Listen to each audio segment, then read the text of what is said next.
Hey everyone, I feel like I'm starting to sound like a broken record, but welcome back once again.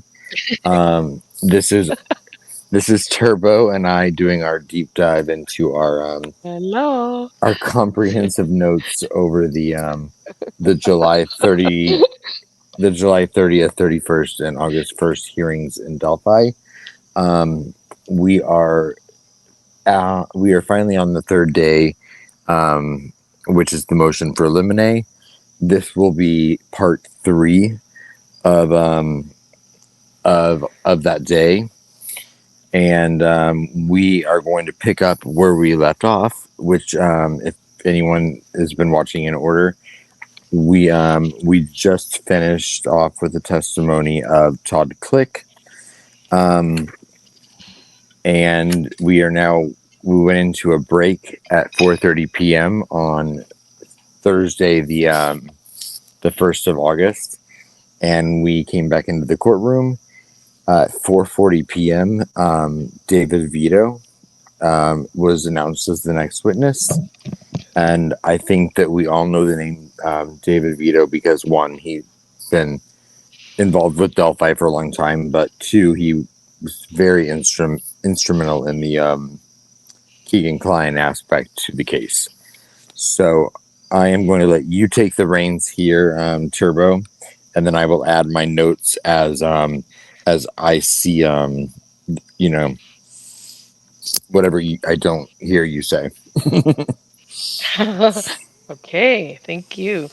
So I was anxiously awaiting for Detective David Vito to testify I, at the May I knew 7th you hearing. were. And well, yeah, I was waiting since Fort Wayne because, of course, everything got canceled. He had been there that day. Um, and so, yes, I was very interested in what Detective Vito was going to testify about. And so, upon taking the stand, he told us that But he was and briefly can I stop you assigned. really quickly? Yeah, sure. So and just for the record, and I hope you don't mind me saying this, but you, you were very, you really looked into the Klein aspect of the case pretty. I would say more than a lot of people that I know. To the point where you've even read all of the court documents from Keegan's case, right? Yeah, yeah. So you have That's I've read an so you have awful lot. you have a pretty intimate knowledge to the to like Yes. the intricacies of that case. So you know a lot about David Vito, and that's why I wanted you to take the reins on this one. So for anyone that Yep. didn't know, I just kind of wanted to give them that Yeah, I mean, I've been talking about him for 2 years, yeah. and I had to explain to a lot of people who he was for quite some time. Now, I think people are generally more aware in the case, but even still, he worked, he worked extensively on certain angles, and certainly he was up to Yeah, his eyeballs in the Kleins. So, he was so so much yes, I younger am than I thought. intimately familiar. And I've seen pictures of him, but Yeah, when you he mentioned that. when Hmm. he got up on the stand, I didn't expect him to be as young as he was, I guess. But and maybe he's He's not. Maybe pretty he just looks young. young. I don't know. But anyway, Um, that was my no, he's take. young. I'm not sure how old he is. I mean, he's in his 30s, I think, because they did one of the you know, I was surprised that he was just a trooper when he started on this case. And Superintendent Carter had said on one of the road shows that they do for ISP, he had mentioned about young trooper Vito. And of course, he's since been promoted to detective, and I have no doubt in my mind it's from the work that he's done on this case. But I was It's surprised when called I watched ambition and that ability. interview. Absolutely, yeah. He's like I'm a huge fan. Okay, so let's just get that let's get that right out of the way, because he's been up to his eyeballs, and I know it because I've spent some time on that angle that he has been looking at so for so long. And I mean, it's been just grueling, all of that. And certainly he was hugely impactful in the conviction and sentencing of Keegan Klein for the separate totally separate tentacle case from this, if you will, for his child sexual exploitation charges. Um, but anyway, so let me get into Detective Veto. He was briefly assigned on the Delphi murder investigation in 2017. He became full time in April of 2019. Um, he was asked if he worked with Nicole Robinson, Agent Nicole Robinson from the FBI. He indicated that he did not. He was a member of the Unified Command Center after 2019. After 2019, and Baldwin had asked him if he was part of the brass. And Vito responded, I wouldn't say brass, but yes, I was a part of it. And so then Again, he was asked if he looked. that's not an easy club to break into, with at the position he was at. Yeah. So that's impressive. Yeah, absolutely. Absolutely. And Superintendent Carter had thanked him at the press conference announcing the arrest of Richard Allen in October 31st, 2022. Detective Vito was very much a critical member, in my opinion, from everything that I've seen, and he was definitely part of the Unified Command. Um, so he looked at Libby's phone contacts for 2017. He investigated the Anthony Shots profile. There were communications with girls that were outside of Delphi. And there were communications. Vito did confirm that there were communications between the Anthony Shots profile and Libby.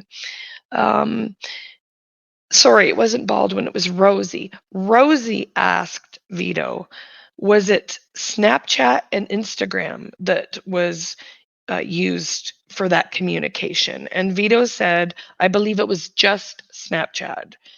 Um, so around March of 2019, he came on as part of the investigation full time. Um, or he came on, sorry, in March of 2019, but in April it was full time. He was asked if he was working on someone else off of someone else's work product for prior to him coming on full time, and he agreed with respect to Klein.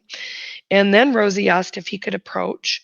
He presented a 3-page exhibit labeled DDD, and that exhibit was the presser from December 6, 2021, where ISP had gone to YouTube.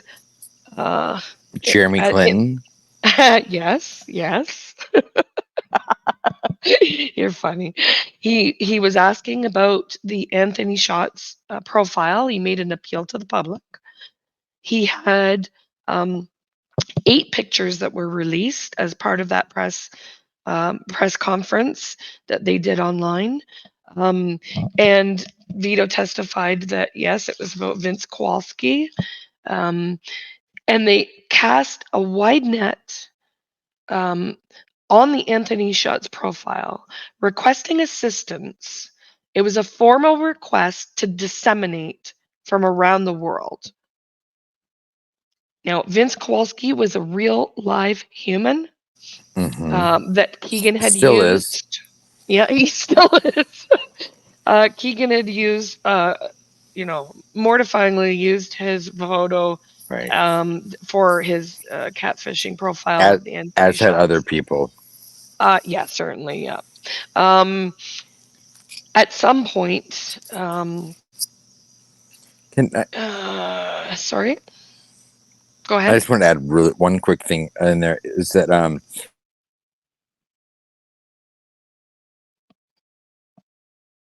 Oh, your sound's cut out. Are you still there?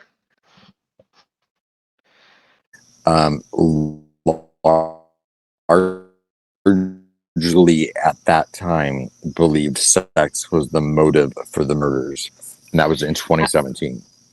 Aspen, everything you just said That was didn't my come one little through. note that I had. Can you hear me? Can you hear me? You were blank for a moment. Did you hear what I said? I can hear you now. Nothing. I didn't hear a thing you said. It didn't come through at all. I was trying to tell you. Did you hear me now? Yes, I can hear you now. Do you want to Hello. just repeat? Yeah, can you hear me? Um, so Mm. no, what all I was saying was that are you having a problem? No, you can say it now, but I couldn't hear a thing you said. Okay. So the Unified Command, when he came aboard, largely at that time believed sex was the motive for the murders, and that was in 2017. Right. Yeah. That that was the one little note I had there. Okay. So, on February 25th, 2017, there was contact with Keegan Klein, ISP. Uh, I don't have her rank, but Tracy Kunstek and FBI agent Willman. There Oh, was. I have a feeling you're talking and we can't hear you. Oh no, I am talking. You can't hear me? Oh shit.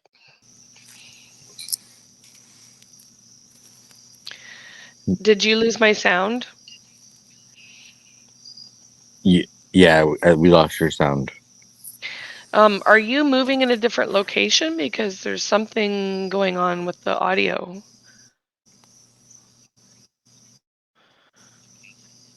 I'm not at all. Do you want to try to pop out and come back in? Because everything is fine on my end. Okay, I'll do that.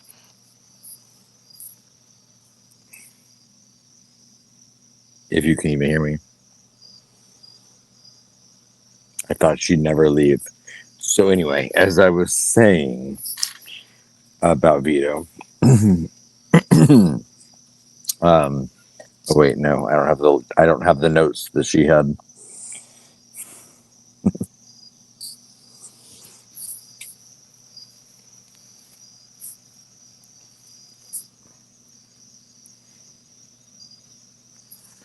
Here she is. Sorry about that, guys. Hello, Hello. Can you hear? hello. Oh, you still can't hear me? Mm, What the heck? Ah, can't you hear me? Hmm.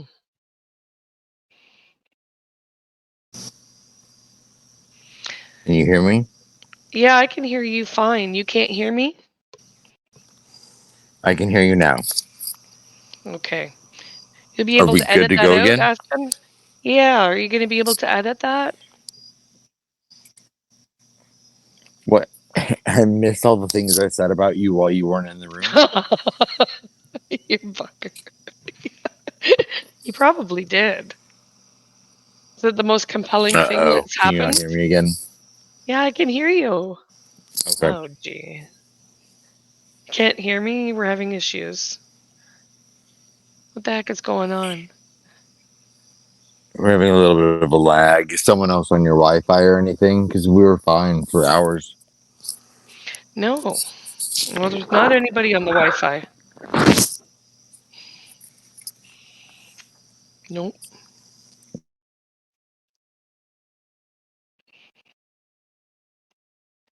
Can you hear me?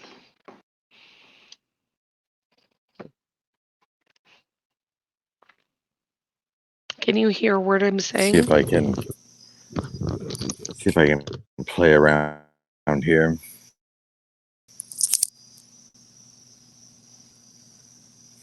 Are you just being quiet, or can you not? Are you trying to talk and just nothing's happening? Okay. Can you hear me? Yes. I wonder if this is going to be better. No, I can hear it popping out. I wonder why that's popping out. Okay, I can hear it going in and out. I'm going to you'll be able to edit this, right? Or what do you want to do? Stop the We recording and no then no start? no. We can no. I would rather. I can set You it. can I splice can. it out, right? Yeah, I can splice it out. Hold on. Um, yeah, I mean, yeah, of course. Of course I can do that. I know. I know. I know how Oh, to you're do. so convincing. I You're know how to so do all convincing. of. I know how to do all of that expertly.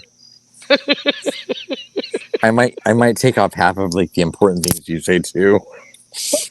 Wait, but are we okay now? I don't know, am I? Can you hear me? I can hear you fine. Okay. You're not going to make your viewers sit through 5 minutes of that, are you? I mean, it would only be fair for all of the 5 minutes you made me sit through Oh, Keegan Klein talk. And I'm kidding. I'm not finished yet, buddy. I know. I'm Hey, playing. I'm roughing. I'm Um, I'm I'm doing my best here to no, plow through it. I'm just playing. So yeah, no, I will. I'm going to mark that that was probably about 5 minutes ago, and I will. Yeah, around the 10-minute mark, I wrote it down. If I remember, I will. 10 to 15. I've got it in my notes here. 10 to 15 minute mark of this video. You need to splice it out. Right. Well, You'll be. You'll, if you could please stop saying problematic things, I won't have to edit you out. But please continue. wow. Okay, so Okay. we left off with what I was saying about Unified Command, saying that they believed largely at the time that sex was the motive for the murders. Right. Um, and then I'm going to let you take back over. Okay. So confirmation was made for the Anthony Shots account communicating with Liberty German on February 13th, 2017. That communication did occur, as well as prior to February 13th, 2017. So Detective Vito did confirm that on the stand. For the most part, the Anthony Shots account was being used by Keegan. There was more than one person that used that account, and he was asked who the other person was. Tony Klein, Keegan's father, did use the Anthony Shots account. So that's been one question that has been up in the air forever. And Detective Vito did confirm that Tony Klein was the second user of the Anthony Shots account. Um, Um, can I ask you a question? sure. Did he? Did Vito actually say Tony Klein was the second user, Hmm. or did he say um, that because of the IP address he was most likely the second user? I thought he said that he couldn't conclusively confirm it. I did not write conclusively. I'll Like just. like when Are he said you? it, because Did well you when he write that said on down? the when he said on 213 when can he was asked, do you can you conclusively say that Keegan Klein is the one that was using the Anthony Shots account Oh, uh, for the 13th, you mean? for the morning of the Specific? 13th? And he said no. Okay.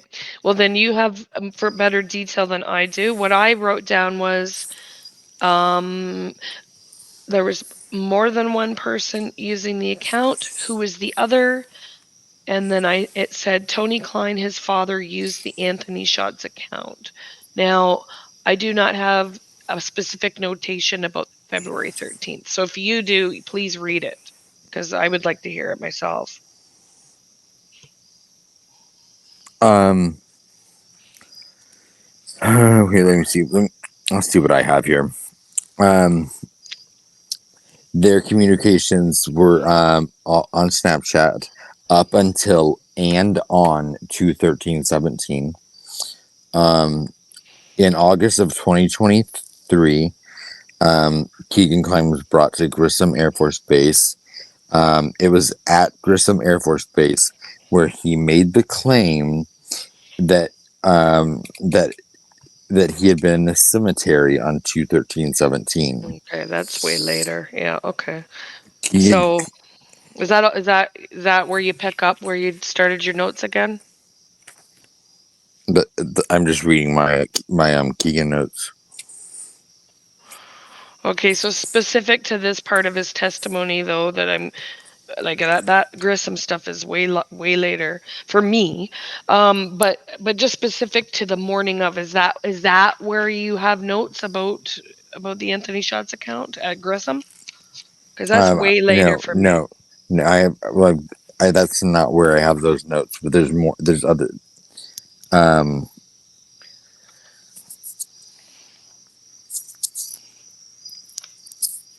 you just go ahead. Okay, I'm sorry, I did not write down specific. You said he responded no, so I'm just wondering, was that right now in the testimony that Vito responded no that you wrote down, or He Vito was asked if he could be certain that it was Keegan Klein using the Anthony Shots account on the morning of the 13th, and he said no, not conclusively. Keegan? For Yes. Keegan? Okay, thanks. I don't have that specifically written down. Yeah. Okay. And I I don't have it. I I didn't note if it was on cross or direct. okay, good enough. Maybe it comes up later. I haven't reviewed these just briefly for a different And live that I did, but the reason that caught my attention was because for anyone I think that still wants to hold out hope, wanted to hold out hope that there could be some sort of Klein involvement here. I was like, well, that was the crack in the door that Vito left. uh, there were a few cracks, but okay. So, but we won't go down that path. I'm just going to testify as to what was said. So, um, he stated that Keegan Klein owned a firearm. He was asked if he recovered it. Did you recover it? We were not able to locate the firearm. We had pictures of it. It was a Smith and Wesson 40 caliber. And then Rosie stated, well, the crime scene was processed and there was an unspent round there that was a 40 caliber round, same caliber. So Vito testified that they did not actually recover the firearm, but they did have pictures of Dirk Hayes with a gun that was a 40 caliber, and he was interviewed um, and had various devices. So They could have called me. They could have called me. I would have told them right where to go to get it. So just for everyone that doesn't know, Dirk Hayes was the direct neighbor at 67 Canal Street in Peru. He was a friend of Keegan's and was the friend that Keegan stayed with when he moved out to Vegas. That's Right. just a brief aside. And he has two lovely children, three lovely children now, and actually a very incredible mother. Oh, good, good. Yeah. And has never ever been accused or implicated in anything to do with anything to do with his crimes. No, very good. So there were various devices that were taken on the 25th, 2017 from the Klein home. One or two iPhones, a Samsung, a tablet, an iPod, and all of those, or the majority of them, had content for child sex abuse material. So, sex may have been a motive for this crime, and it was common knowledge amongst the Unified Command Center. And Vito testified that a separate case was developed for the CSAM that had been recovered from Klein's devices. So it was asked if it was believed that sex was a motive, and sex with two minors would have been. Rosie said that the Anthony Shots material was current and transmitting, and Vito agreed that it had spanned over years. At some point, Rosie stated that there was a polygraph done, and Vito stated it was before that he was on the case, Yeah. And Rosie indicated that there were resources being invested, that there were that Keegan had denied, and in the beginning that Keegan had denied any connection with Liberty German, and he did lie about the CSAM being on his device in 2017. And Veto stated that at first Keegan Klein was lying, yes. And Rosie said, well, he wiped out the information on his phones, he deleted all of his apps. And then Veto said specific apps, Snapchat was the one. He said he testified there was unknown material that was lost and that he could have been involved. Rosie discussed the interview that occurred in the vehicle on February 25th, 2017, which would have been when the raid happened. And initially, Veto stated initially that Keegan denied responsibility, that he was beating himself up, saying he was a piece of crap, and that the Anthony Schatz profile wasn't his. He had lied. He said, oh, here's where it is, Aspen. He said, I don't know if Keegan Klein was the one communicating that day on February 13th. There you go. I did write that down. He's testified that the week after the murders that Keegan and his father had gone to Las Vegas, and that particular Vegas trip was pre-planned. There was money that was given to Keegan to stay out in Vegas, but that was later. That happened after Keegan came back, after him and his father came back from Vegas to Yeah, Peru. March. They went back, yeah, and then there was money given by Tony to Keegan to stay out in Vegas. Vido testified that his alibi was not able to be corroborated. And the information on what he was doing that day changed over time. Vido stated that they were never able to clear his alibi, but they were able to disprove pretty much everything. Ultimately, he was at his residence using his phone. And then he was asked if his father lived there. Rosie asked, did his father live there? His father Right. lived there, though, right? And Vito said yes. And he said, well, he was potentially using it. Okay, so that's when that memory came Um, in. Um, yeah. so I want not to go off on a sidetrack because I know we still have a lot to cover, but um, isn't it funny how the story about the being connected to the Wi-Fi at the cousin's house, it like completely just disappeared? Mm.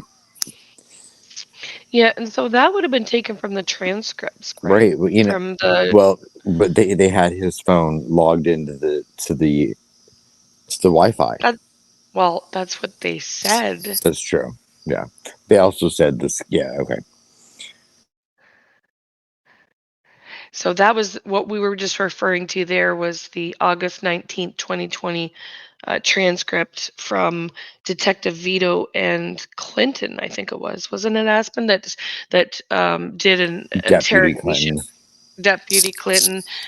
They did the um, interrogation of Keegan when they did finally arrest him on the charges of CSAM. Um, so it was always debated whether the things from that transcript were true or not. Because that, we know it's a common tactic during interrogation for things to be said to try to, sniff stuff out from the person being interrogated. And so we did have some confirmations of many things from that transcript from Vito's testimony that were indeed true. And to Aspen's point, perhaps the Wi-Fi connection at on Papa there. I think it was Papa. At Um, Travis's house. oh, Travis's house. Yeah, Travis Trexler. So, well, No, no, anyway, no. Or we was it don't. at the? It might have been at the grandparents. I think it was that you said that you were at your grandparents, but your phone was connected to your Trexler's house, which was right around the corner, and you were surfing and using and looking up pornography. Is I believe the way it went down in the transcript.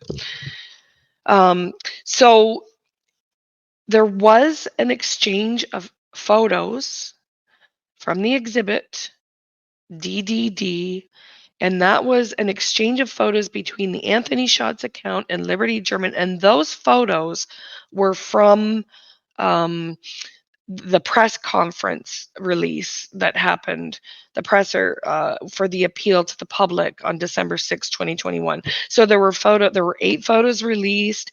They included the Gucci bag, the sports car, pictures of money. Those photos, those are the ones that were exchanged, and Detective Vito testified to that.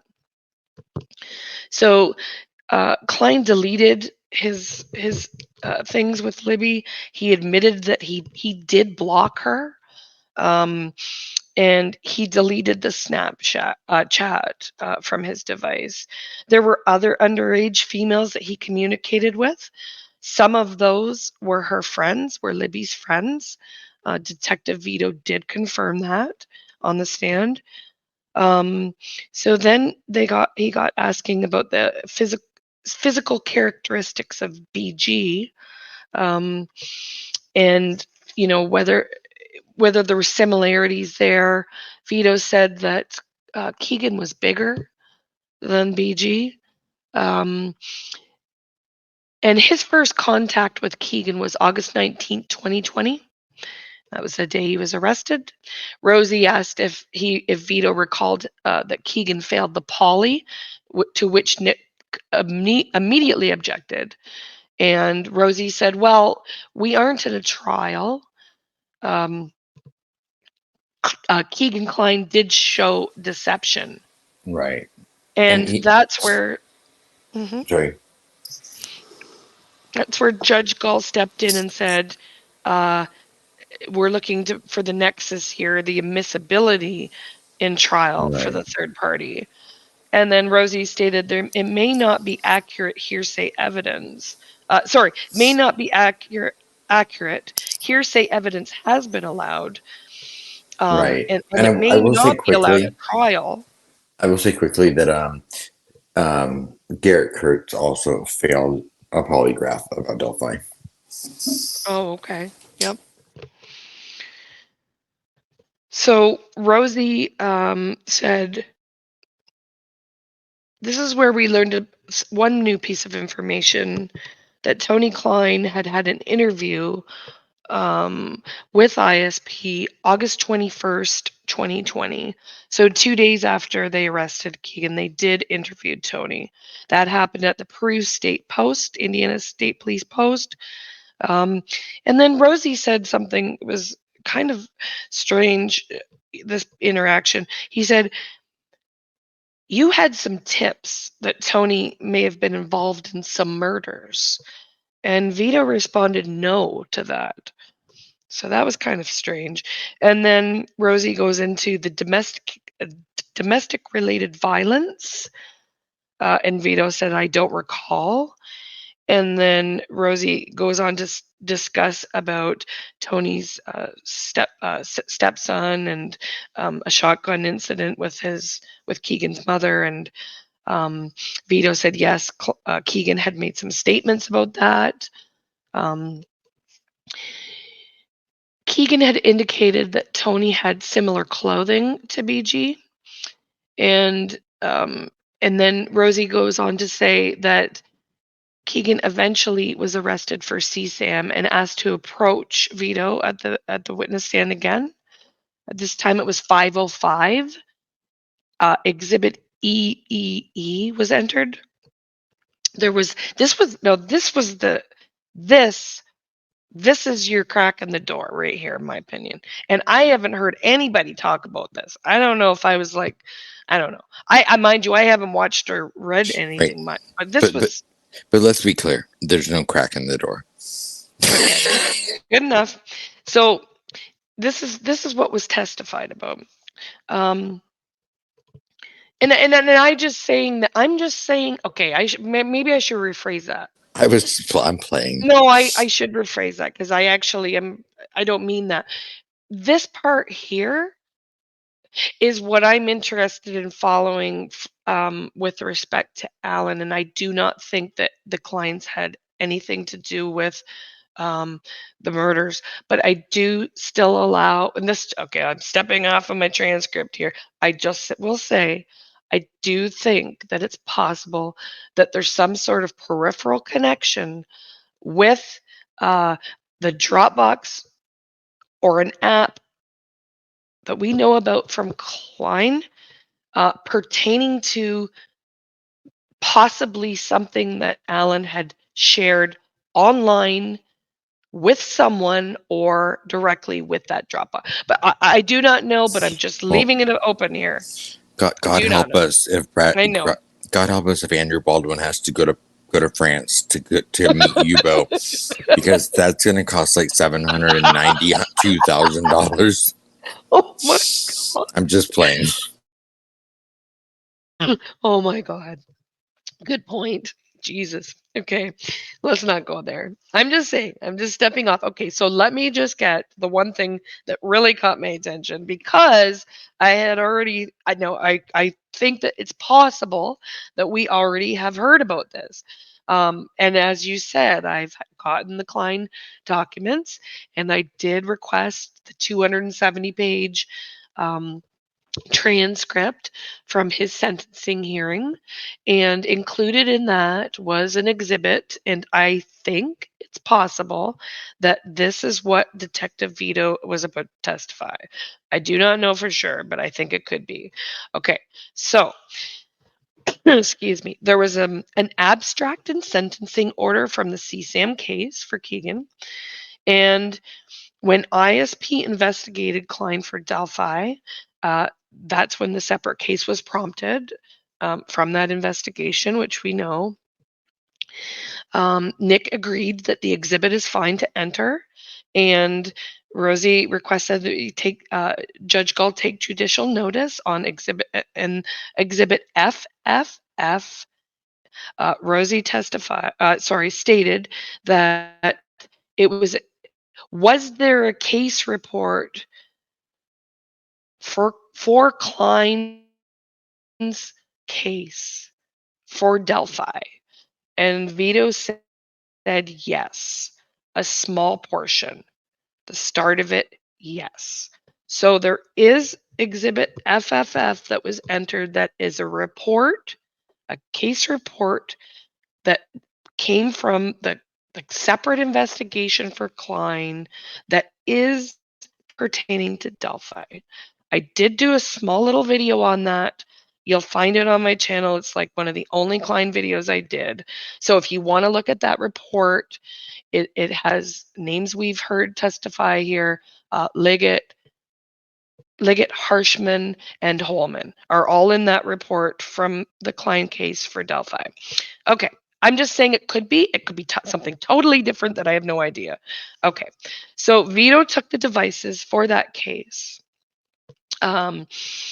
And finally, Keegan's case in Miami, he began talking about Delphi through his lawyer, Andrew Akey, at Grissom Air Force Base on August 19th, 2022. There was significant resources extended for that. Holman was involved at Grissom. There was the core team from Delphi involved at Grissom.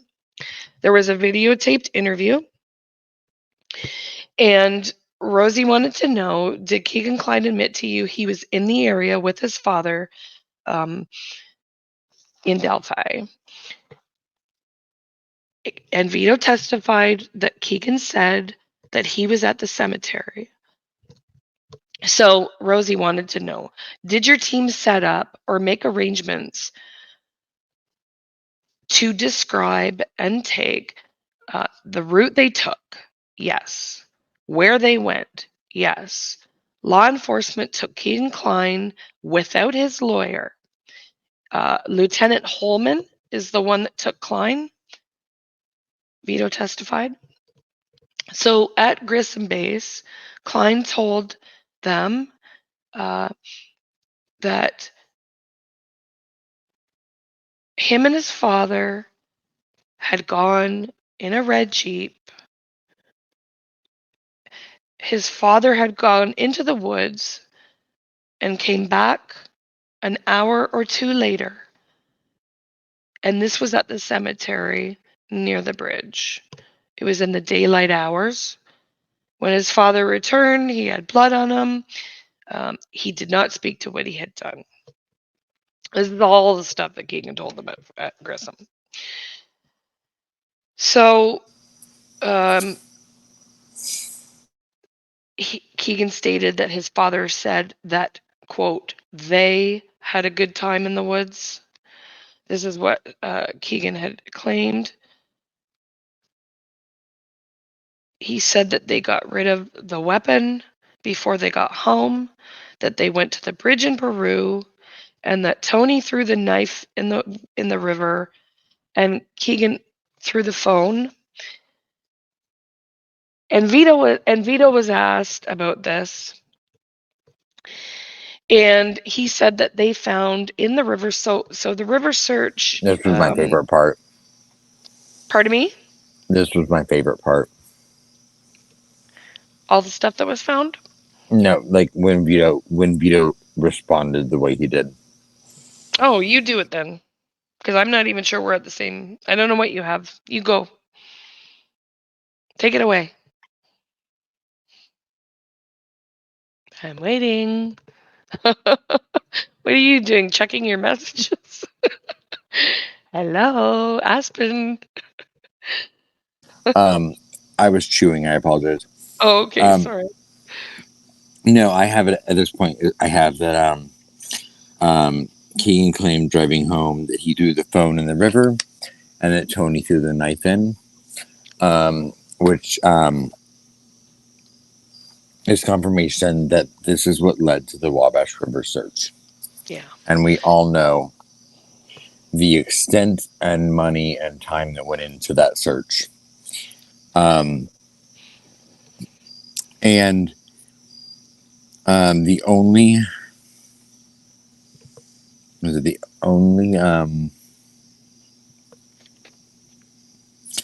only retrieve one, and then there was a little thing about how the only retrievable part of the messages between Keegan and Libby was the server, not the actual content. But when they were still referencing the search in the Wabash River, he was asked on cross if they found a knife and a cell phone in the river. And Vito kind of chuckled and he said, "Oh, we found a lot of knives and a lot of cell phones in the river. Yep. Just none of them were tied to any of them." Yeah. Yeah. So Vito stated that there were multiple cell phones found, multiple knives, a firearm or two, and that there was no evidence found that Keegan told them would be there that was directly connected. Because Keegan lies. Keegan lies. So he was asked about Klein and Richard Allen connections. There was efforts made after the arrest. Vito said he testified that they interviewed all kinds of people in Peru. Allen had lived in Miami County, and there were many people had stated that they had to know each other.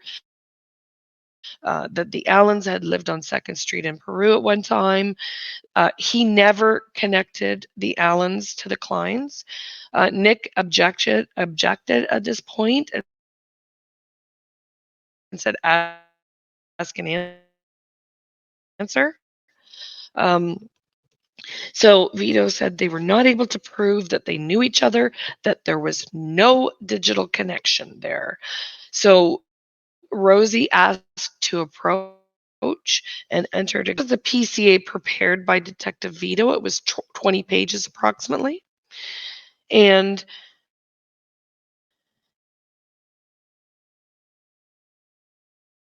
it was the summary of the Oh, info that they you're breaking up used again. to seek a You, warrant you you're doing the brrr. for the You were breaking up. CSAM. So in 2020, Vito took over. Oh shoot, what did we miss? I heard Vito took. I heard Vito took over. Where can you hear me? Can you? Okay, so in 2020, Vito took over for the Klein CSAM investigation. There was information for digitally from the phones and used within those devices. It was used for his CSAM case. Um, they were prove the majority of the lies from Keegan Klein. Um, so regarding the messages sent from the Anthony Shots account to Libby, and this is Nick now that is on continuing on. I guess they must have been interchanging here. Sorry. Um, so regarding that message that was sent that was not able to be retrieved, they disproved all of it. There was no red Jeep. Uh, from the discovery from his attorney, we were never able to place Tony Klein or Keegan Klein at the crime scene like we were able to do with Richard Allen. That's the quote that Vito said. So they were never able to place them there. Um, so on February 13th, 2017, Tony's and Keegan's phones were both being used at 67 Canal Street. Rosie says back to Keegan. Okay, there's more than one route to the Monon High Bridge. The Who's Your Who's Your Harvestor video route is what Keegan said they took to get there. And he said, if I recall correctly, Keegan was a bit confused on the route. Um,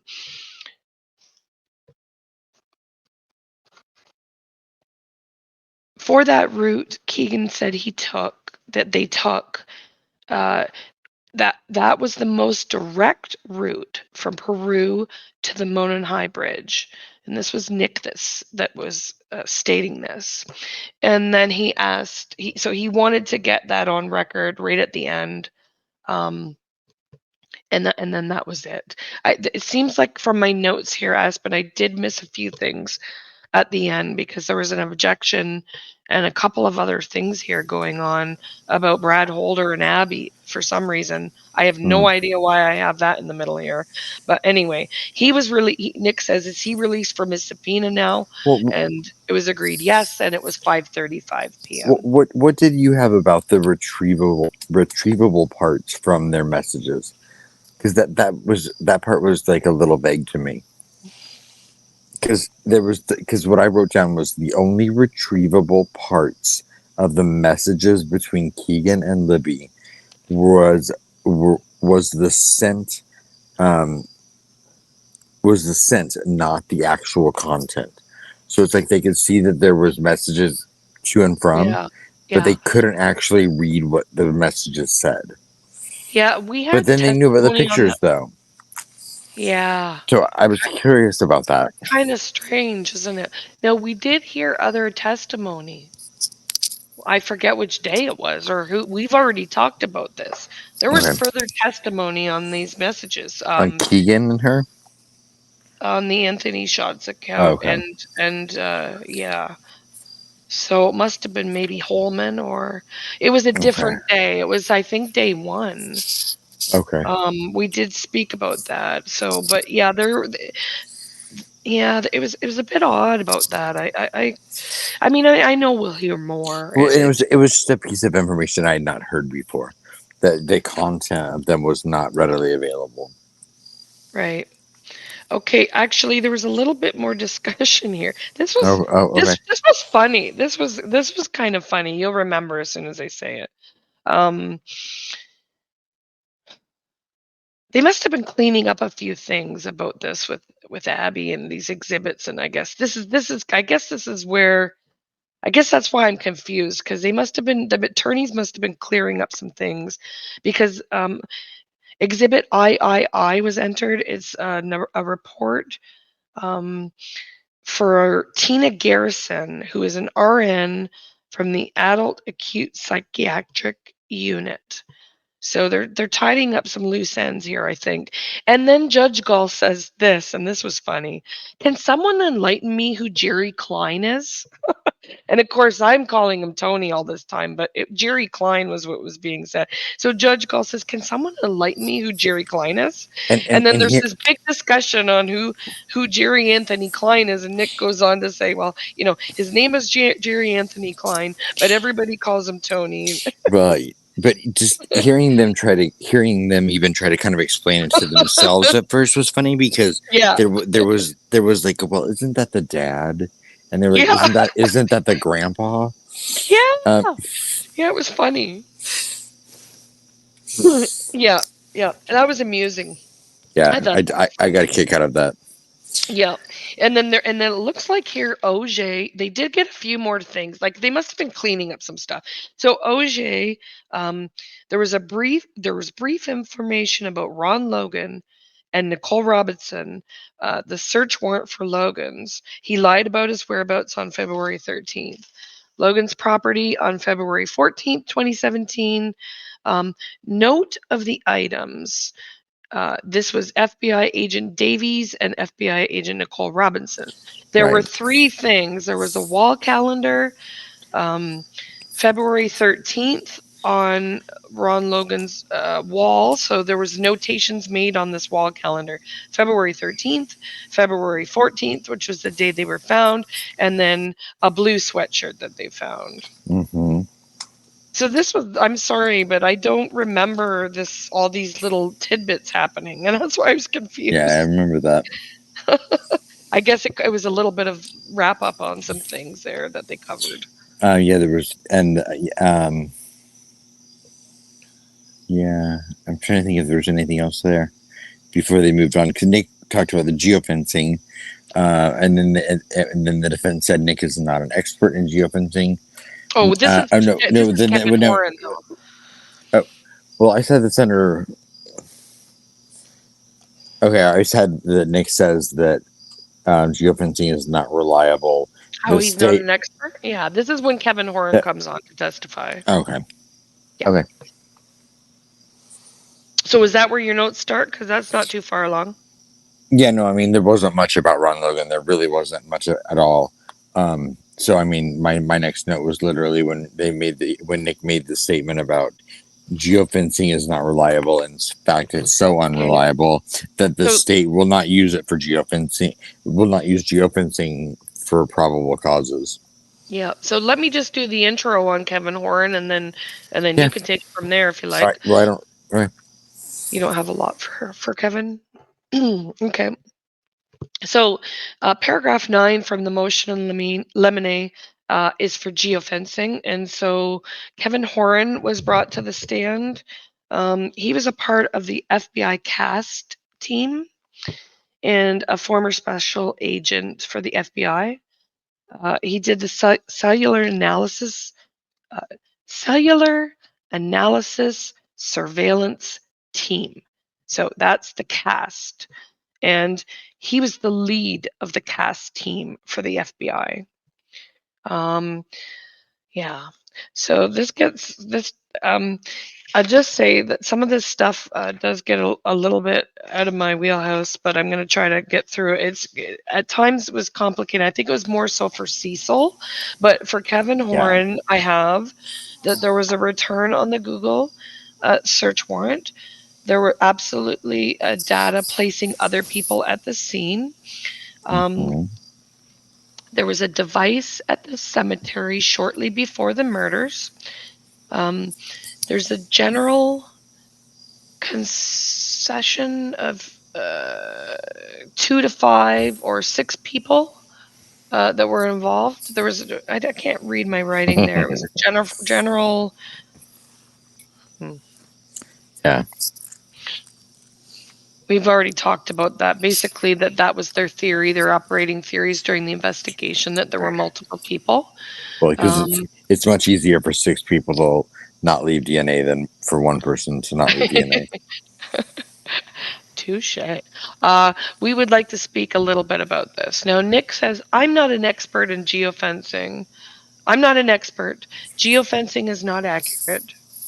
We do not use geofencing for a probable cause affidavit Hmm. because it is so inaccurate. Right. Uh, And we know this, they're high standards. Sorry. I'm being sarcastic. I'm sorry. um, so, so the state should be calling experts for this, pinpoint within a radius, and then there was something about Tippecanoe, which, Hmm. sorry, I'm a little bit lacking there. So OJ takes this testimony actually for the defense, and she talks about the different sources of data, and the state went to obtain the tower dumps. I had them for Sprint, AT&T, Verizon, Hmm. and I'm almost sure I missed a fourth one there. Um, Horan, Um, do you have it? okay. No, no, because I mean, a lot of them operate off of each other, so I'm not sure Mm, if who is still around then. okay. Um, Horan left a list with the Unified Command Center for things to follow up on. OJ was speaking about Allen's 14th right to due process and the Hmm. quality of the investigation. Right. Okay, so this was very, very, very important. I have it Mm. like highlighted and starred and everything else. So Right. Google data is very accurate within Three to three five to five meters. meters um, versus the geofence. Right. So, and this is where you get into advertisers app info, Hmm. such as it's utilized and picked up through um, the Google data, and also with software like Fog Reveal and Axiom. Now, they didn't testify to Fog Reveal, but that's one that I know of, so I should state that. Axiom was testified about. Um, so Nick says, OJ, he says she hasn't entered anything into evidence. This is just her opinion. Uh, Right. and then this is where Baldwin and Nick had a little bit of a sidebar. Like I wrote it down, but they were talking to each other in the well. Like they weren't really addressing the judge. And Baldwin said to Nick, he said, I don't know what you were planning on doing about that, but we can work it out off the record. Hmm. So that was a little interaction that they had. And you had mentioned in one of our previous episodes about them being a lot more like they were very, Right. There was communicative and cordial and everything else. So this was a right. good example of that. There was one instance where they actually even started to walk around the table in this opposite directions of each other, but they would have had to have passed each other, and there wasn't room. And they both kind of laughed and both turned and then went the other way around the table and did the same thing. So I mean, there was definitely a little bit more of a lighthearted Yeah. um, um, camaraderie. I don't know if that's the word. You know, Yeah. relationship between Yeah, them. they had, yeah, yeah. Things were a lot different. And that's the end of what I have actually for Horn. Yeah, so I have got I have the same thing you do basically: advertisement, app info, fog reveal, XCM. Oh wait, hold up. Did they say fog reveal in court? I have fog reveal on my Oh list. shit. Okay, I thought I put that in there myself. Okay, because I knew. I mean, I knew. I was pretty sure that they used it. Yeah, Like because I knew that they were using that type of. I knew that Google data was contained stuff from advertisers, so I right. assumed that they had used fog reveal. And, Okay, good. I'm glad you said that because and so I thought I ad libbed that in there. yeah, excuse me. And as we start to get into the Cecil stuff, like I know for me, like it was a little confusing because I mean we have all of these different data reports that are done by Yeah, different yeah. places. Hmm. Like we have the geofencing, we have the Google search warrants, we have um, the Cellebrite. I'm missing the gray key. Hmm. I feel like there's two more, and Axiom. and so it's like we've had all of these used, and these reports are kind of floating around in the discovery. So of course you're going to want to pick the one that fits Right. the story you're telling the best, Hmm. both the defense and the prosecution. Um, but from an everyday person's viewpoint, how do you make sense of that or understand it? So I know myself personally. I'm just like I want to see what the newest report comes out with Cellebrite So and see this if is it actually does yeah. clear anything up like they claim it will. Yeah, and I mean, this is one of the first things that Cecil testified about. It's very important. He said that the 2019 report is no longer accurate for Libby's phone. And they get into some specifics, but let's just bring them on here. We have First Sergeant Christopher Cecil. He did a deposition on May 15th. And OJ specifically stated, I spoke to Cecil today, and he does have additional data, and he's going Right. to be getting her the report. She requests that we have it by August 15th. Mm-hmm. There was a complaint made that Nick knew about the new data and didn't share it for 2 to 3 weeks. I don't know. Do we have a response for that? I don't know that I had a response on that. Well, OJ, he has now been ordered to turn everything over within 7 days after correct. receipt. Yeah. So, So it sounds like they didn't get it by the 15th. well, I don't know if that had anything to do with that specific motion, but at least that'll rectify any questions in the future as far as if they're receiving timely discovery Oh, I or think. Oh, okay. information they're requesting. Sorry, I thought the 7 days was very specific to the No, report. it's Okay. anything that they want. It's anything that they want. It's like if they ask for something or to help locate something in the discovery. The defense basically has 7 days to turn it over. Okay. But, Okay. So but we now know that they have to go through the same process the defense would to try to locate it. So either way, it's going to be wasting one side of their time. Not wasting, but it's going to be occupying, um, a large amount of time from some attorney, whether it be the defense or the prosecution. mhm. Oh my gosh, I've done it again. What did you do? You know what? This is again another interlude where they clean up a bunch of stuff, and we haven't even brought Cecil on yet. I have to apologize. This is all stuff that they were going back and forth with before we got to Cecil. So I'm gonna have to like continue. This is Right. between Horan and Cecil. They did some What? more cleanup. Yeah, and we may have to take a break between this and Cecil. Okay, well, let me just finish up the rest of the Yeah, cleanup then, absolutely. Aspen. Okay, so um, actually, OJ responded. Sorry, Nick. Nick introduced Exhibit 22, which is the work record of Brad Holder Anytime Fitness Log. There's Susan Case. She worked at Yes. Liberty Landfill, and she did a deposition about Brad Holder and his alibi. Hmm. Exhibit 25 was depo of Johnny Messer.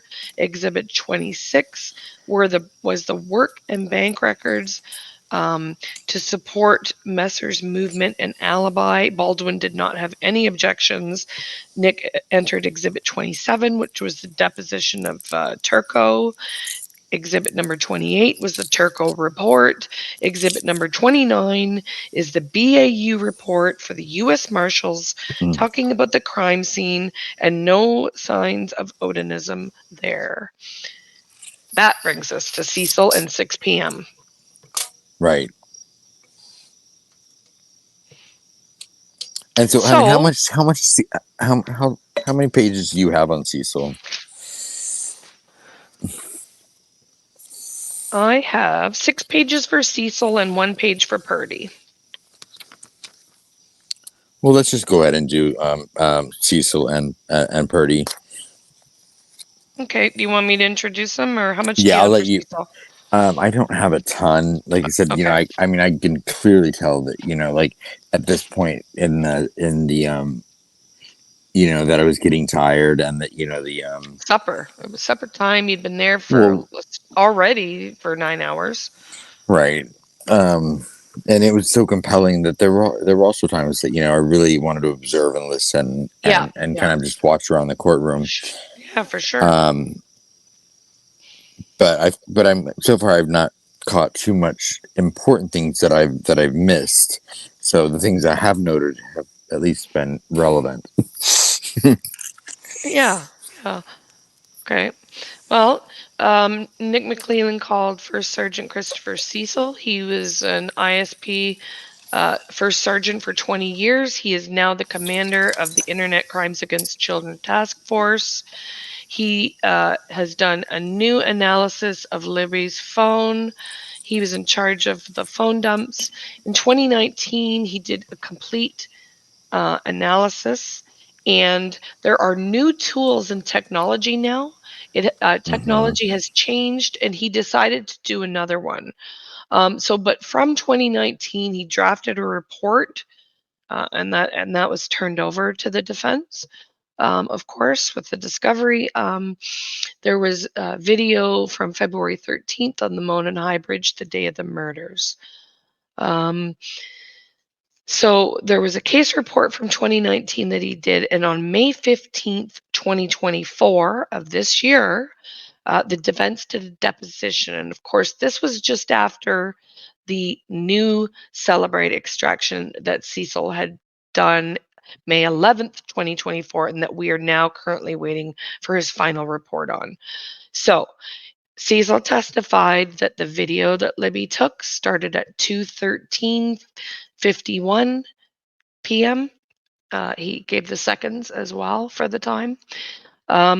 So that video, that 43-second video, and initially the video geolocates over near the high school in Delphi and then immediately goes back to the Monon High Bridge. Okay. So Right, and I they will were, say that this was something that was known to some individuals with access to people in a certain group, that they hung their hat on this information, that mm, that this mhm, GPS right. location did not match the bridge, Yeah. and to hear it be Mm, such a clear, yeah. easy, explainable Mm, mhm. reason, it just showed the absurdity of some Yeah. people's willingness to Yeah. go through the mental gymnastics that are required to fit the narrative they want to believe. So that was my side note there. And that's a hell of a good side note. Thank you. So Cecil testified that there were pictures taken before that video on Libby's phone. Now, those pictures, they did not have the information, the geographical data information, but Snapchat did have it. Snapchat was used to geolocate those pictures. So between the pictures and the videos, Abby had the same clothes on. So they were confident that the video was taken at the same time as the pictures that were taken prior to them entering onto the bridge itself. So at 2:14:34, the video ends. It had been 43 seconds long. And then we heard some critical information here about the Apple Health data that tracks the movement of the phone. So they utilized Apple Health data regarding Libby's phone, and the phone stopped moving at 2:32 p.m.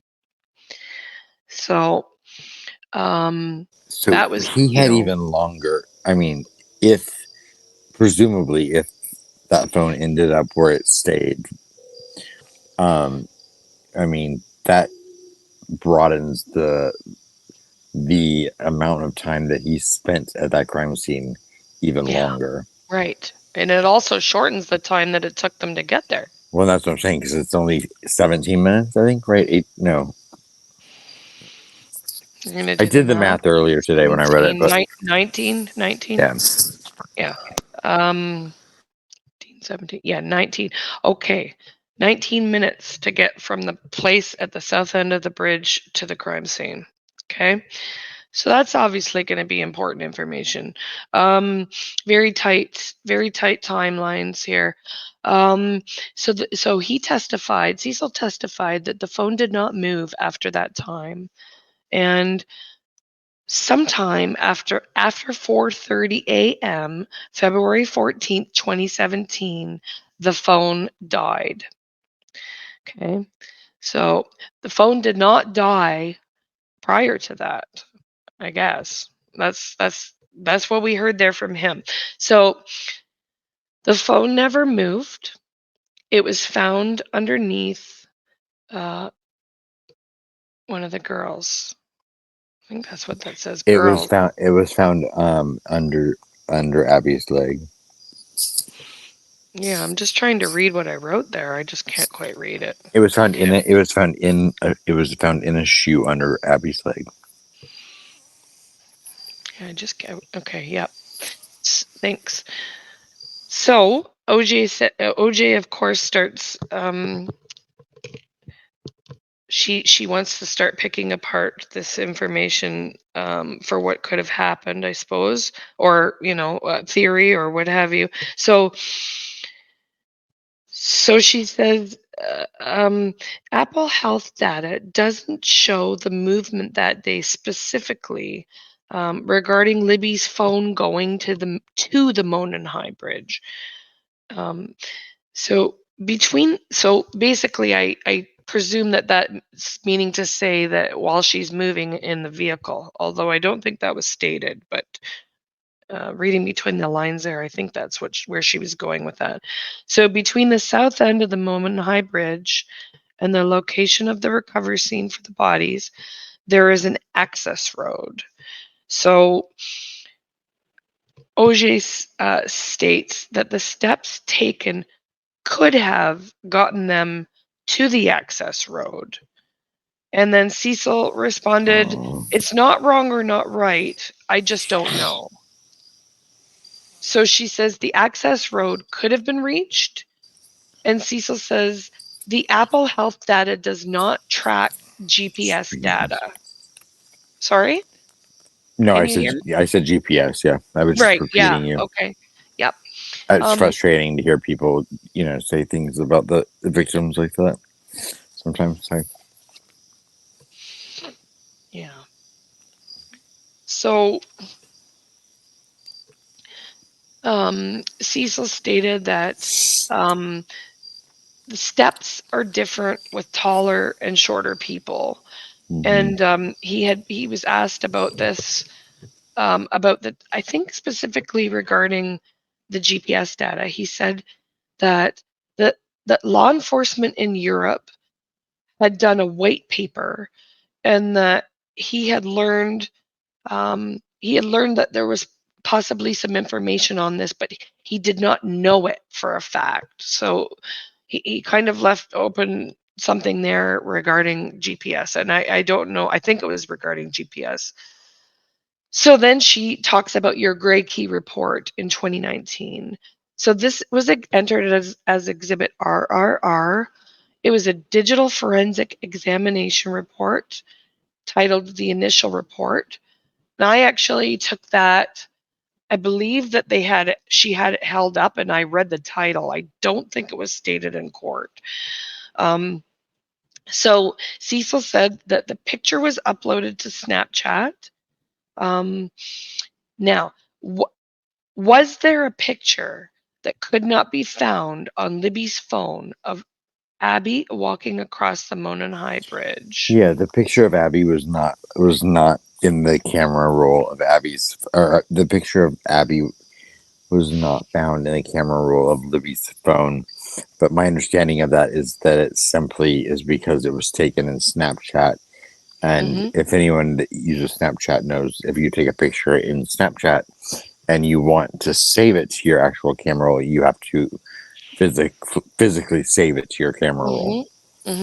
And So that was again, a very easy explanation. so Exhibit SSS was entered, and we're at 6:20 p.m. And and you're right. That's exactly what was said about it being a snap picture.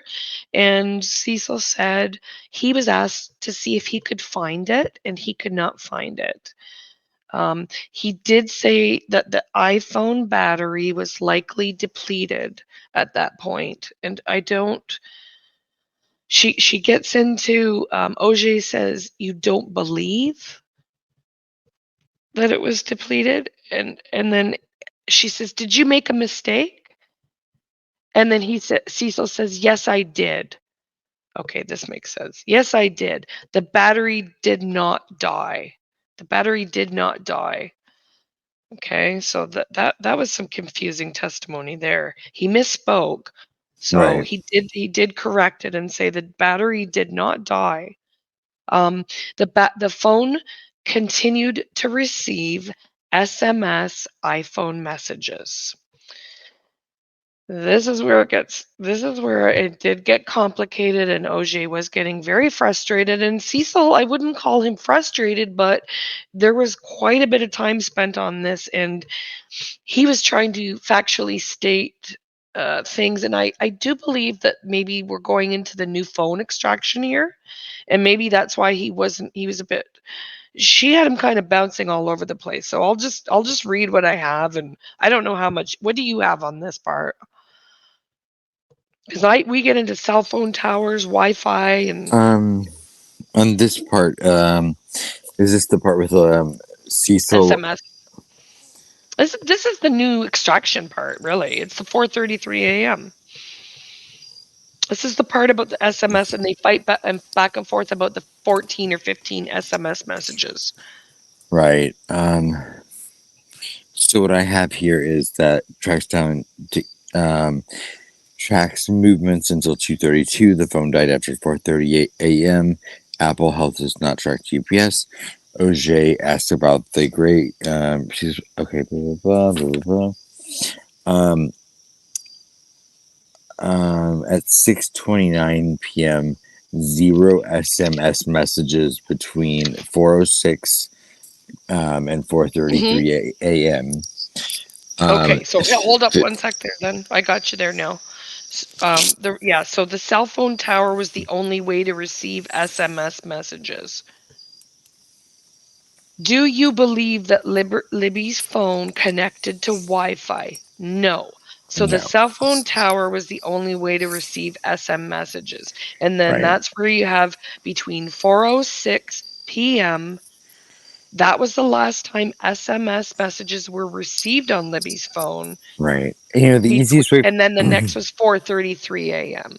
the easiest way for me to describe it is I don't know, if people have an iPhone, but if you ever if you have an iPhone and you send someone else with an iPhone a message, it goes through a program called iMessage. Um, which is, kind of like an SMS. But if you send an Android user a text message, um, and say you're like, one of you are in a bad area or something, it can take hours before that actually hits through.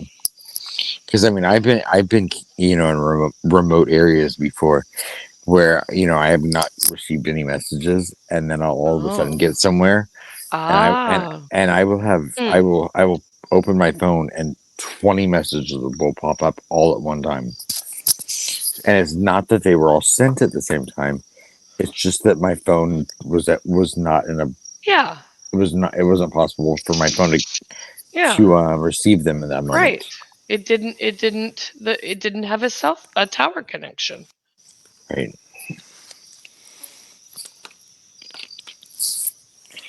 Um. So and actually it was testified about Axiom is showing iMessages. Right.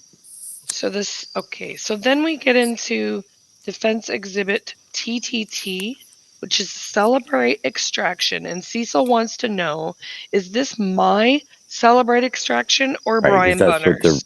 Because that's the big question: is it the old one or the new one? Okay, but yeah, and Cecil did two, right? At Right. least? Or did he do one in 2019 as well? I mean, Brian Bunner did one in 2017. I think he did one in 2019 and another one. Okay, so we have, yeah, okay. I So, think. Don't quote me on it. hmm. Okay, so yes, you're right. The original for Cecil was done in 2019, and the second one was done after the software update in 2024 in May. Okay, so then it was for Brian Bonner for 2017. So Nick states the state is willing to concede that the messages came through at 4:33 a.m. And then he talks about a call that Becky Patty had made. It was cited as number 3 didn't go through. Right. And then Cecil says this is why we have to use multiple tools. Um, we use Cellebrite, we use Axiom. So OJ states that there were over 15 SMS messages that come through. And then there was some back and forth. Cecil had to boot up his laptop and pull up, and he was trying to agree. There was a disagreement about one of the 15 SMS messages. So then after some The one time, that and was a him, is duplicate. that what you have written down? Well, they had discussed how sometimes iMessages and SMS messages will come through Ah, separately, ah, even though in reality they're duplicates. okay. And one of them had been a failed. They did say in court that one of the messages had been a failed um, text from Becky Patty to Libby. I think that was at 5 something. I can't remember the exact time, but Oh, good, it's like good. it was a message that got rejected. It just didn't go through. Oh, that's good. That's great you got that because I missed that totally. I did not get that at all, Aspen. I have a call from Mm. Becky. I wrote down Becky Patty call number 3 didn't go through. So yeah, I guess there was Unless, something well, now, there. see, now you have me second guessing myself. Was that a call? Um, No, you probably no. If you wrote down, oh no, um, no, because she's a specifically bridge talking picture about SMS messages. She's specifically talking about and SMS. 15 SMS messages at 4:33 a.m. Some could be duplicates, according to Cecil. Last SMS successfully came there at 12:47 p.m. on 2/13/2017. Libby's phone went under Libby's shoe under Abby's body. Hmm. So OJ says, can we agree that at least 14 SMS messages were received at 4:33 a.m.?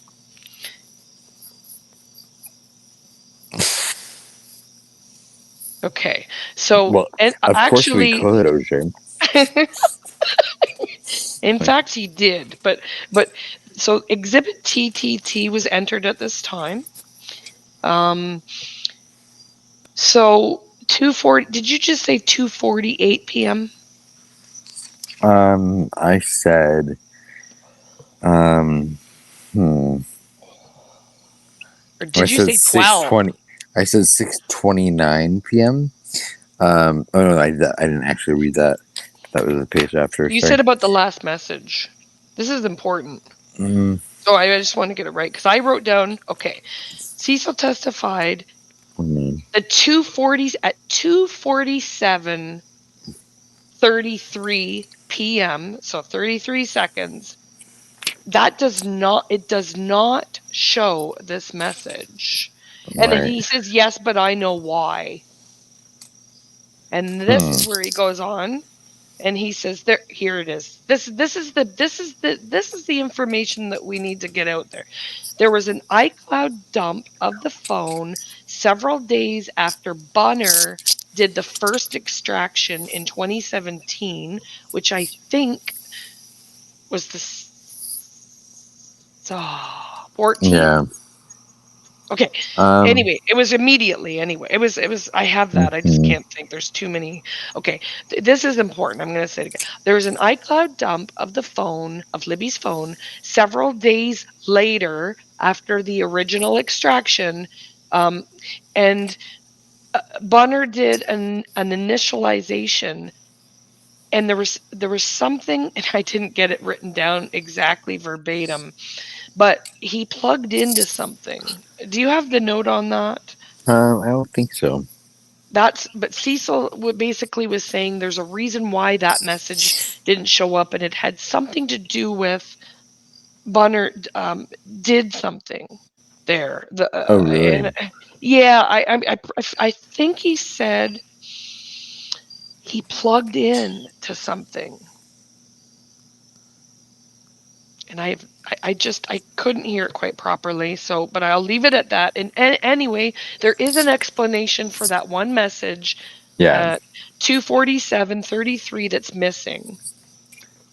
Okay, No, I agree with so you, and I know that I have it also on here that that the last SMS messages successively were 12:47 p.m. on 2/13/17, and then again like where Libby's phone was found. 2:47. 12:47. No, because they weren't even at the bridge yet. I'm I'm just saying what I wrote down. Okay, yep, That that's okay. the last SMS successfully sent message was at 12:47 p.m. on 2/13/17. I wrote down the last SMS message received by Liberty's phone on February 13th. I've got 2:48 p.m. and then I've got 2:47:33 p.m. and that's the message that is not shown. So I do think I just think that I have that one right, Aspen. But anyway, Oh, no, I'll but that's trust you. important. But that one's important because that shows that's quite a bit of time after. If you think about it, if we know that 2:32 is the last time the Apple Health shows movement of her phone, if it is 2:47 or 2:48, we then have a very important piece of the Right. timeline there, possibly for her phone. Like what happened to make that phone not, you know, Up. connect? Yeah, absolutely. Okay, so then there was discussion about the SMS it goes through the tower if it's not connected to Wi-Fi, and then something was said about, like, to your point about the iMessages and chats coming through. Right. So then OJ summed up a bunch of stuff. Cecil stated that he agreed, and I wrote, OJ is pissed. So I had a couple of summaries, a couple of like my little notations that she summed up a bunch of stuff, and Cecil agreed, and then pointed at her. He pointed at her, and OJ was pissed. And Alan said, "I love you" at 6:48 p.m. when walking past Kathy and Janice. So we went to a 10-minute break there. Yes, we That did. was my wrap of Cecil. And It was that was she was pretty much very mine. I agitated. am. OJ was very she was, and I had discussed it to you personally. I mean, Yeah. she seemed very tired. She was definitely very frustrated. It was a big that and to be Well, you also fair, they don't have the right. full report yet for both of them. Well, Like Cecil and and her, they don't have the full analysis yet. And he and obviously hasn't finished it, and he wants to make sure he gets it right. Right? right. And you also have to remember that and I'm not. I mean, I don't want to put my words in her mouth, but I mean, she also joined this defense team Mm-hmm. Yeah.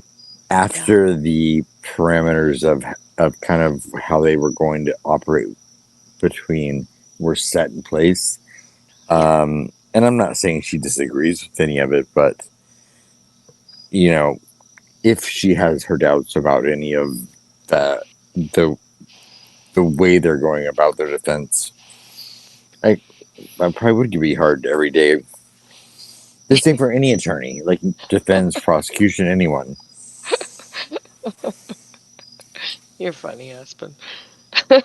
I have to say that her frustration seemed very definitely the difficulties. No, Cecil Oh, himself didn't get frustrated. He was I found him to be very precise, and he I mean, he pulled out his laptop to try and get her what she was trying to get at. I mean, he was in no way flustered.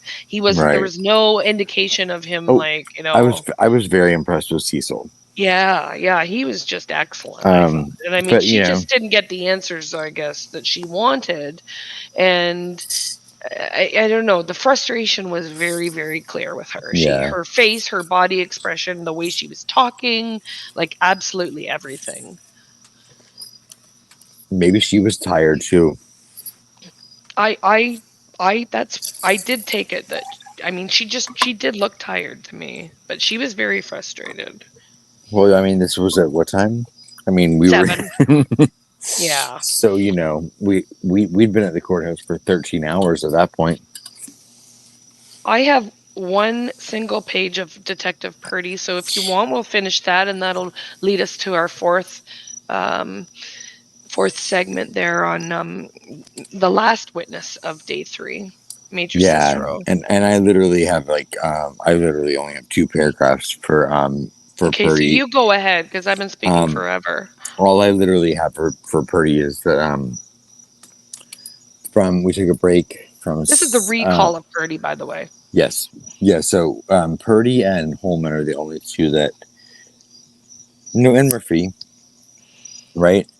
Did Murphy testify twice? Yes. Yes. Uh, it's hard to remember. It's I hard to know. remember because they were referenced, and so. But no, Yeah. Purdy was called twice. Holman was called 3 times. But either way, we have a break from 6:50 until 7 p.m. And a lot of us kind of thought we were wrapping up the day at that point. Yeah. Like, and so when we went to go, when she said we were going to take a 10-minute break, we're like, it's 7 o'clock. Like, yeah. Yeah. um, Don't you mean we're dismissed? yeah. So then at 7:05, So it was actually a 15-minute break. No. Um, Purdy to Nick said, um, wait, Nick said, did you see the mimic crime scene on Brad Holder's Facebook? To which Purdy said no. Nick said, Brad Holder denies seeing or posting that pic ever on his Facebook. And that is literally all I wrote for him. You're funny. So Baldwin really wanted to hone in on he was irritated with Purdy because he had him on the recall here because he said when I deposed you last August, uh, the answer was yes. And Purdy Mm, says my answer was yes. I wasn't sure. I assumed it was on his Facebook page. And right. Baldwin says, but I didn't ask you if you've seen it in a file. And now that answer has caused you some problems. And so, that was about the extent of it. That was it. Yeah, But that was and it. they entered he brought up about the exhibit that he had showed him. And so Baldwin wanted to get it on record that his answers were different regarding that withholder. But Purdy wasn't shooken up at all. He wasn't shaken up at all because he was, he answered honestly, and that was it. And he testified to the way that it happened. Right. And I believe the circumstances were different at the time that he was asking it now than when he asked it the first time. So, I felt like I felt like he had changed the game a little bit when he was asking the way he did this time. So Purdy had said that his impression was that it was from Brad Holder's Facebook, but that he didn't recall if he saw that photo. So, it was, again, I actually thought we were done with Holder's Facebook, but yeah, this come up and it was brief, and Purdy was there all day at that Limine waiting to be called, and he was on the stand for like, uh, you know, 7 minutes or something. So, and that's it. That's a wrap for this Yeah, that was for the literally the for this episode, Aspen. that was a wrap. And we had a ton of information put in there. Um, and I'm sure even more.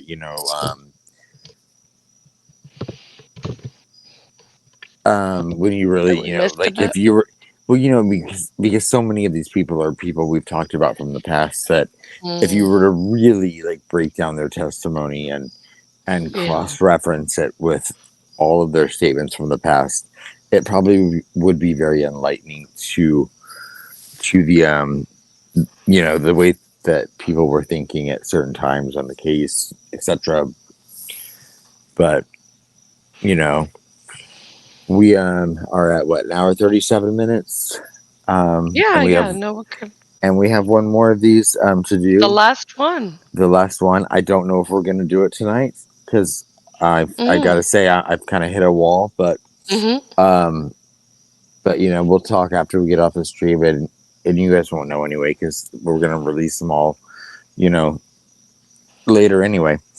But thank you very much, Turbo. You really took the lead on some of this because I did not have the best notes this time, Oh, it's and all good. and You I had really some great appreciate you. things. Yeah, no, we were tag teaming it all the way through, weren't we, Aspen? Yeah, Yeah. Yeah. No, you're but like I welcome, said, and that was Chris. part of the appeal of why I wanted to do it was because I had a feeling that it'd be interesting to see what you picked up on versus what I picked up on, It's and how impossible to much of it get would be, everything. and how much of it would overlap, and how Mm, much of it would be like, well, I have the 21st, well, I have the 19th, yeah. and you're like, Yeah. how do you sit 6 inches away from each other and hear two different things, so it's Well, interesting, there's 4 years there. It's but hard. It's hard to hear the I would numbers. say the I don't know why. I But you I have would to say with a remember too, number of out sometimes they state the wrong things. yes, like two like 2:17 p.m. But I Yeah. will say that I think that I mean I haven't looked at the time limit. I think we probably done about 9 hours of deep dive so far um, into Mhm. this A into these lot. hearings. So if anyone's done longer, come at us. Hopefully, yeah, yeah. Hopefully people listen. Right. I, I hope that people find it entertaining and enjoyable and informative. Yeah. So, but we still have one more to go, so we could just f it all up. No, I don't think so. That's right.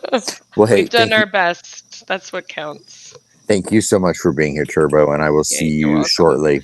Thanks for having me, Aspen. Okay, talk to you later. Bye, everyone. Bye.